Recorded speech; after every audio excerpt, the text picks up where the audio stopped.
Good evening. Our top story this week. A 3-year-old Russian orphan is killed by his American adoptive mother in Texas, which of course pisses off the Russians, including the Russian Children's Ombudsman, who is now wanting to end foreign adoptions altogether and end Russia's role as an international donor of orphans. And the U.S. ambassador to Moscow calls on Russia to stop the sensational exploitation of the death of a child in Texas and to stop painting American adoptive parents as child abusers and murderers. In Connecticut this week, CPS boss Joette Katz claims that the only thing keeping 500 of their foster kids in care is poverty because their parents are too poor to obtain adequate housing. In Los Angeles, California, a report is blasting the child protective industry for failing to protect several children who were killed when they should have been taken into foster care. The typical excuses for said failures, including heavy caseloads and shortage of money and CPS agents, emerges in a letter to the editor of the LA Times. But an investigation into said failures uncovers an unskilled workforce and bureaucratic obstacles which contributed to the preventable deaths of children.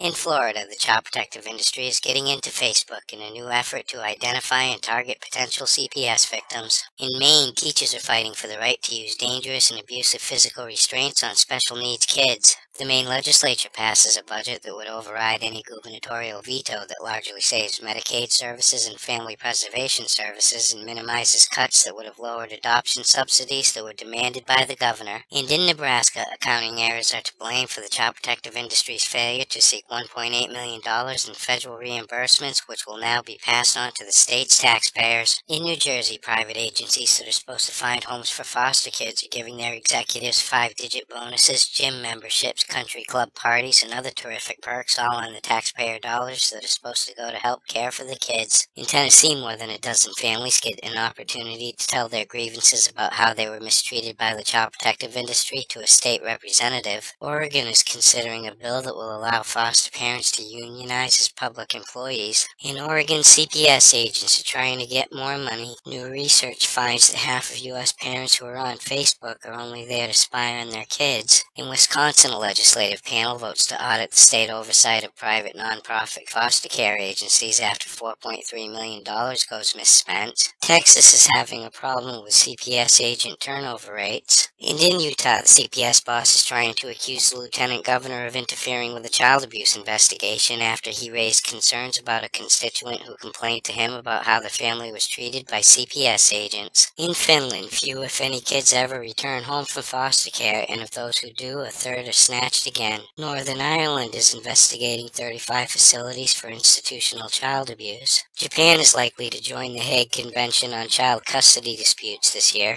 In Ireland, a watchdog releases a damning report revealing how the child protective industry failed to protect 368 foster kids in their care, and a leading child protective expert is warning that the child protective industry could be sued if it doesn't immediately address the litany of shocking foster care service abuses. In Australia, Queensland's Child Protection Commission launches a paper discussing the problem areas highlighted in an investigation against the agency. A Victoria man who grew up in church-run orphanages says that he was beaten and locked in a dark basement, but that he never saw any evidence of sexual abuse. And an Australian shopping mall bans screaming kids. In Saskatchewan, Canada, prosecutors are intending to appeal the acquittal of a foster mother for criminal negligence in the drowning death of a toddler. In England, one of the baby stealers who failed to protect the little boy known as Baby P testifies that she was forced from her home and branded a murderer by members of the public in wake of the kid's death. A British couple speaks out about their false accusation of child abuse ordeal and how they were treated by British social workers. And the child protective industry in Norfolk is judged as inadequate after failing a major inspection. In entertainment news this week, the ex-nanny of the porn star known as the Octomom rats her out to the child protective industry, accusing her of doing drugs. And country singer Mindy McCready commits suicide after losing custody of her sons to the child protective industry earlier this month. In Arizona, a man gets 29 years in prison and a lifetime of probation for molesting a 10-year-old foster child. In California, a Santa Ana foster father gets busted for having sex with his adopted children.